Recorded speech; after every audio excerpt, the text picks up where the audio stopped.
மதுரை மேற்கு தொகுதி அதிமுக வேட்பாளர் செல்லூர் ராஜுவை ஆதரித்து நடிகர் சுந்தர் சி ஜீவா நகர் பகுதியில் தீவிர வாக்கு சேகரிப்பில் ஈடுபட்டார். அப்போது மக்களிடையே பேசிய நடிகர் சுந்தர் சி, கடந்த 10 ஆண்டுகளாக மதுரையின் வளர்ச்சிக்காக பாடுபட்ட செல்லூர் ராஜுவை மீண்டும் வெற்றி பெற செய்ய வேண்டும் என்று கேட்டுக் கொண்டார். திமுக ஆட்சியில் மதுரை அலங்கோலப்படுத்தப்பட்டுள்ளதாக குற்றஞ்சாட்டிய அவர், மதுரையின் பெருமையை மீட்க இரட்டை இலைக்கு வாக்களிக்குமாறு வேண்டுகோள் விடுத்தார். மதுரை இந்தியாவின் தலை சிறந்த குப்பை நகரமாக மாறி இருக்கு. இதை எல்லாத்தையும் மாற்றணும். மாற்றக்கூடிய சக்தி உங்க கையில் இருக்கு. வர்ற தேர்தலில் இரட்டை இலை சின்னத்தில் வாக்களித்து அண்ணன் செல்லூர் ராஜு அவர்களை மீண்டும் மீண்டும் வெற்றி பெற செய்து, இன்னைக்கு தேதி 20,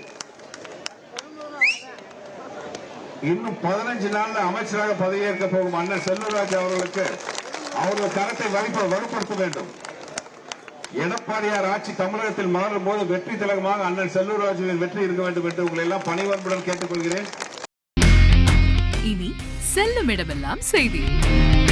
தந்தி டிவியின் வாட்ஸ்அப் சேனலை ஃபாலோ பண்ணினா செல்லருக்கும் இடமெல்லாம் செய்தி. இதோ QR கோட், இப்பவே ஸ்கேன் பண்ணுங்க, ஃபாலோ பண்ணுங்க.